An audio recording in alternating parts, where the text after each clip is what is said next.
చెప్దామని వచ్చాను. రాంబాబు అన్న ఈ రోజున ధైర్యానికి ఒక మారుపేరుగా కనిపిస్తూ ఉన్నాడు మా అందరికి కూడా. రాష్ట్రంలో ఉన్న వైఎస్ఆర్ కాంగ్రెస్ పార్టీ వాళ్లకు అట్లాగే ప్రజాస్వామ్యవాదులకు కూడా ఇక ధీరోదాతుడిగా రోజు ముందు నిలుస్తున్న రాంబాబు గారికి ఒకటే మాట చెప్పాలనుకుంటా ఉన్నాం. రాష్ట్రం మీ వెనక ఉంది. అన్యాయాన్ని చూసాం. ఆ అన్యాయాన్ని కూడా గవర్నమెంట్ స్పాన్సర్డ్ అన్యాయాన్ని చూసాం. దుర్మార్గాన్ని చూసాం. అది కూడా గవర్నమెంట్ స్పాన్సర్డ్ దుర్మార్గాన్ని చూసాం. ఇటువంటివన్నీ కూడా రాజకీయాల్లో మంచిది కాదని చెప్పాలనుకుంటా ఉన్నాం. మీరు రాజకీయంగా విధానాలపైన మాట్లాడండి, ఎదుర్కోండి, అంతేగాని ఏకపక్షంగా వ్యవహరించే విధంగా ఉండడం మాత్రం మంచిది కాదని రాజ్యాంగ వ్యవస్థలకు కూడా చెప్పాలనుకుంటా ఉన్నాం. కాల ప్రవాహం ఈ విధంగానే ఎప్పటికీ ఉండదు. కాల ప్రవాహంలో అనేక మార్పులు వస్తూ ఉంటాయి. నిజంగా రాంబాబు గారితో మాట్లాడినప్పుడు కూడా రాంబాబు గారు ఏదైనా కానీ అసలు నేను అన్యాయాన్ని ఎదిరించేందుకోసమే ఉన్నానని చెప్పిన మాట చాలా గొప్ప మాటగా నేను భావిస్తూ ఉన్నాను. మేమందరం ఉన్నాం, పార్టీ ఉంది, అట్లాగే ప్రజాస్వామ్యాన్ని కోరుకునే ప్రజలు ఉన్నారు. నేను ఒక్కటే మాట, దౌర్జన్యంతోనూ దుర్మార్గంతోనూ ఎవరు ఏది సాధించలేరని తెలియజేస్తూ ఉన్నాను. దౌర్జన్యం చేయడం అన్నది మీ యొక్క బలహీనతను సూచిస్తుంది తప్ప ఇంకోటి కాదు. బలహీనంగాను తక్కువ స్థాయిలో ఆలోచించే వాళ్ళే ఇండ్ల మీదకి రావడం, ఇటువంటి పనులు చేస్తారు. కనుక ఇప్పుడు కూడా దయచేసి నేను అందరినీ కోరుతా ఉన్నా, ఎవరో రెచ్చగొడితేనో ఎవడో చెప్తేనో చేయడం కాదు. ఆ జోగి రమేష్ చూసి వచ్చాయి నాయకులు. సో వన్స్ అగైన్ నేను రాంబాబు గారికి అందరి తరఫున హృదయంగా, ఎందుకంటే ఒక ధైర్యాన్ని కలిగజేసిన రాంబాబు గారికి నేను ధన్యవాదాలు తెలియజేస్తూ ఉన్నాను. అంటే చంద్రబాబు నాయుడు గారు అట్లే మాట్లాడతారు. నేను చంద్రబాబు నాయుడు డిఫరెంట్గా మీరు అర్థం చేసుకునే అవసరం లేదు. మీరు వింటున్నారా లేదా, మీరు అర్థం చేసుకుంటున్నారా లేదా అనే దాంతో సంబంధం లేదు. ఆయన ఏదైతే నోట్స్ రాసుకొచ్చింటాడో అది 1 గంట కానీ 2 గంటలు కానీ ఆయన మాట్లాడతారు. తిరుపతిలో రాజశేఖర రెడ్డి గారు అసలు ఆ రోజున 7 కొండల్ని తొలగిస్తానన్నా లేక అన్యమత ప్రచారం తొలగిస్తా అని చెప్పిన జీవో ఇచ్చిన రాజశేఖర రెడ్డి గారి జీవోల్ని తీసేస్తానని చెప్పిన చంద్రబాబు నాయుడు గారు ఈ రోజున ఆయన క్వాంటంలో ఉన్నాడు కదా, ఇప్పుడు క్వాంటమ్స్లో ఉన్నాడు. కాబట్టి ఇది నాది కాదని చెప్పే ప్రయత్నం చేస్తూ ఉంటాడు. అట్లాగే లడ్డు విషయం ప్రత్యేకంగా మాట్లాడాల్సిన అంశం ఏం కాదు, ఎందుకంటే ఎవరిబడి నోస్ దట్. ఈ రోజున లడ్డులో అసలు కల్తీ లేదని, అసలు నిజంగానే ఎంత దుర్మార్గంగా మాట్లాడే ప్రయత్నం చేశాయంటే అసలుకి హార్పిక్ లాంటి సల్ఫ్యూరిక్ యాసిడ్ లాంటివి దాంట్లో కలిపి చేశారని చెప్పడం నిజంగానే ఆ రోజునే అతను అయిపోయింది ఆ రోజు.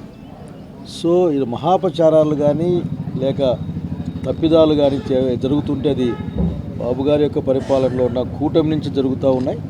దయచేసి దేవుని కోపానికి గురి కావద్దు. ఇప్పటికే చాలా జరుగుతున్న విషయం గుర్తు చేస్తూ ఉన్నాం. బాబు గారి దగ్గర నుంచి అంతకంటే గొప్పగా మీరు ఆశించాల్సిన అవసరం లేదు. ఆయన దగ్గర నుంచి అంతకంటే గొప్పగా రాదన్న విషయాన్ని గుర్తు చేస్తాం.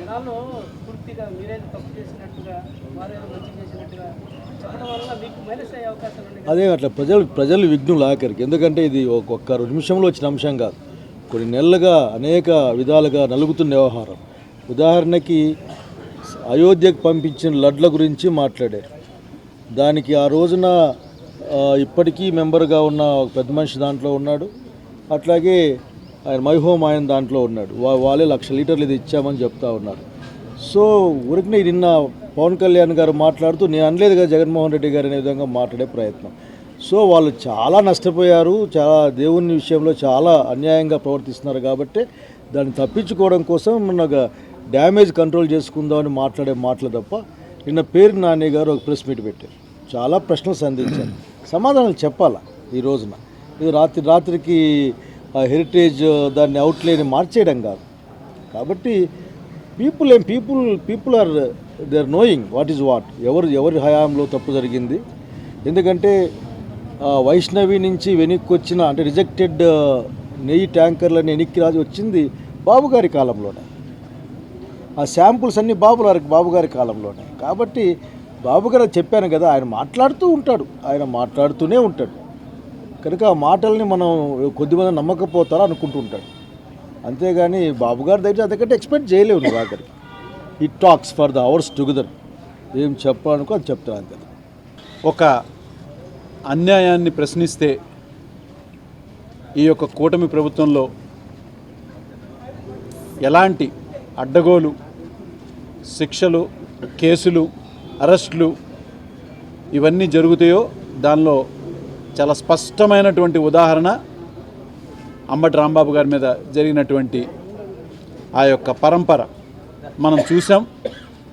దానికి ఏదైతే సిట్ ఇచ్చినటువంటి రిపోర్ట్, సిబిఐ యొక్క